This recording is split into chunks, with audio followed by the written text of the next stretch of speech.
या करवीर नगरीमध्ये महाराष्ट्र प्रांतिक दैनिक महासभेचा पदाधिकाऱ्यांचा जो मेळावा होतोय ते मेळाव्याचे प्रमुख अतिथी आपल्या सर्वांचे लाडके शेतकऱ्यांबद्दल तुमच्या आमच्या गोरगरिबाबद्दल त्यांनी अनेक चांगले निर्णय घेतले असा महसूल मंत्री झालाच नाही ते आपला अभिमान आपला स्वाभिमान सन्माननीय बावनकुळे साहेब हे समाजाच्या कुठल्याही कार्यक्रमाला असो मंत्रिपद असताना समाजासाठी काही करण्याची भावना असो या ठिकाणी संताजी महाराजांच्या जन्मस्थानी त्यांचं स्मारक असो असं करणारे दुसरे आमचे मनाचा अभिमान स्वाभिमान असणारे तेली समाजाचे सन्माननीय विजय भाऊ वडेट्टीवार साहेब त्याचबरोबर अनेक वर्षापासून खेड्यापासून पाड्यापर्यंत कोकणापासून विदर्भापर्यंत मराठवाडा असेल उत्तर महाराष्ट्र असेल पश्चिम महाराष्ट्र असेल अशा अनेक ठिकाणी गेली 40 वर्ष आमच्या सोबत परिश्रम करणारे व ते सन्माननीय आमचे अध्यक्ष तोडस साहेब आमचे सन्माननीय सर्वांना सांभाळून घेणारे डॉक्टर भूषणजी कर्डिले सर आणि ज्यांनी सर्व पदाधिकारी विभागीय अध्यक्ष या ठिकाणी जिल्हा अध्यक्ष व त्यांच्या कार्यकारिणीचे सदस्य त्याचबरोबर हा मेळावा हे अधिवेशन राज्यस्तरीय पदाधिकाऱ्यांचं अधिवेशन यशस्वी करणारे आमचे संजय बापू विभूते व त्यांचे सर्व सहकारी व निलेश असेल अजून इतर सहकारी असेल असे सर्व सहकारी आपण आलेल्या सर्व माझ्या मायबाप पदाधिकाऱ्यांनो बंधू आणि बहीण या ठिकाणी या करवीर नगरीमध्ये हा मेळावा होतोय पदाधिकाऱ्यांचा त्याबद्दल तुम्ही दोन्ही नेत्यांनी वेळ दिला त्याबद्दल मनापासून सर्वांच्या वतीनं आपले आभार मानतो आपलाच वेळ साहेब जर का तुम्ही देत गेले तर महाराष्ट्र आम्ही पिंजलेला आहे पण समाजाला ताकद समाजाची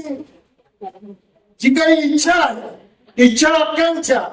या पुढच्या काळामध्ये पूर्ण झाल्याशिवाय राहणार नाही या ठिकाणी खरा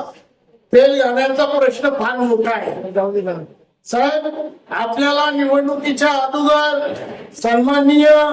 आजचे मुख्यमंत्री आपले फडणवीस साहेब यांनी शब्द दिला होता तर तुमचे जेवढे प्रश्न असतील तेवढे प्रश्न आम्ही निकाली परंतु साहेब तुम्ही एक मिटिंग लावा आजपर्यंत एकही प्रश्न निकाली निघाला नाही एक प्रश्न तुम्ही मात्र निकालाच्या जवळ आणला म्हणजे जी जागा समाजाला मुंबईमध्ये पाहिजे होती त्या जागेच्या अनेक वेळेस आम्ही खिंड्या मारल्या बावनकुळे साहेबांकडे शेवटच्या क्षणाला 5च्या पंधरवड्याला आम्ही बसलो त्यावेळेस सर्व अधिकाऱ्यांना त्यांनी इशारा दिला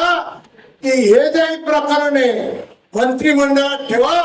सोडवण्याची जबाबदारी मी घेतो या ठिकाणी ते सोडवणारच परंतु साहेब आमच्या लिंगायत समाजाचं जर का बघितलं तर प्रत्येक ठिकाणी अनेक समाजाला स्मशानभूम्या या दिलेल्या आहेत परंतु लिंगायत समाज हा मोठ्या प्रमाणामध्ये पश्चिम महाराष्ट्र या ठिकाणावर आहे किमान आम्ही जास्त नाही मागलो अर्धा एकर 1 एकर जागा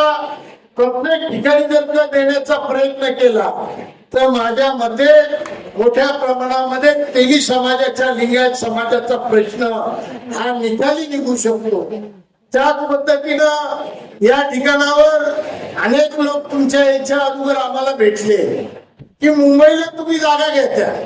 आणि आमच्या जिल्ह्यांनी काय केलेले तर जिल्हावार काही देता येतं का बावनकुळे सरकारना त्याबद्दल काही विचार धावत असत तर अधिक चांगलं होईल. मी त्यांना हेच सांगितलं पहिले जागा शोधा. तुम्ही बावनकुळे साहेबांना किंवा आम्हाला सांगितलं तुमच्या जिल्ह्यात जागा शोधून द्या तर चालणार नाही. सरकारी जागा शोधा. सरकारी जागा असले तर निश्चितपणे तुमच्या आमच्या पाठीमागे बावनकुळे साहेब राहतील यात काही दुमत नाही. हे सतत असलेले दोन्ही नेते कारण आपल्या समाजामध्ये पक्षाचे जोडे बाहेर काढून या ठिकाणी समाजाची बांधणी आपण करतोय. मी या वेगळ्या समाजाचा वडेट्टीवार काँग्रेस समाज पक्षाचे बावनकुळे आपले तडस साहेब मोठ्या प्रमाणामध्ये बीजेपी मध्ये आपल्या समाजाचे लोक आहेत या अनेक वाचले गेलेले परंतु समाज हाच एक आमचा पक्ष राहणार आहे. समाजा व्यतिरिक्त आमचा पक्ष ही भूमिका घेऊन पुढच्या काळामध्ये तिन्ही समाजाला चालावं लागेल. या ठिकाणावर पुढच्या काळामध्ये उत्तर जर का तुम्ही बघितलं तर आरक्षण रद्द करा ही भूमिका घेतली नाही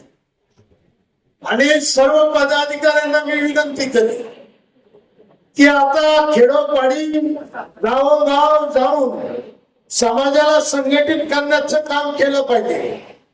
जे ओबीसी समाजाचे लोक आहेत त्यांना एकत्र आणण्याचं काम केलं पाहिजे आणि त्या पद्धतीनं उद्याच्या काळामध्ये जर को ओबीसी समाजाला विरोध करत असेल आरक्षणाला विरोध करत असेल तर आपल्याला रस्त्यावर मोठ्या ताकदीनं निघावं लागल. या ठिकाणी एवढं सांगायचं आहे साहेब मनी म्हणून खूप म्याव म्याव करते. आमच्या वडील साहेबांनी त्याला उत्तर दिलं घाबरण्याचं काही कारण नाही. मला जे करायचं ते करा. समाज रस्त्यावर निघेल. कुठल्याही परिस्थितीत तुमच्या पाठीमागं ताकद उभी केल्याशिवाय राहणार नाही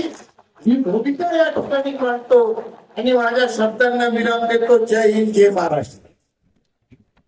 यानंतर ज्यांच्या भाषणाची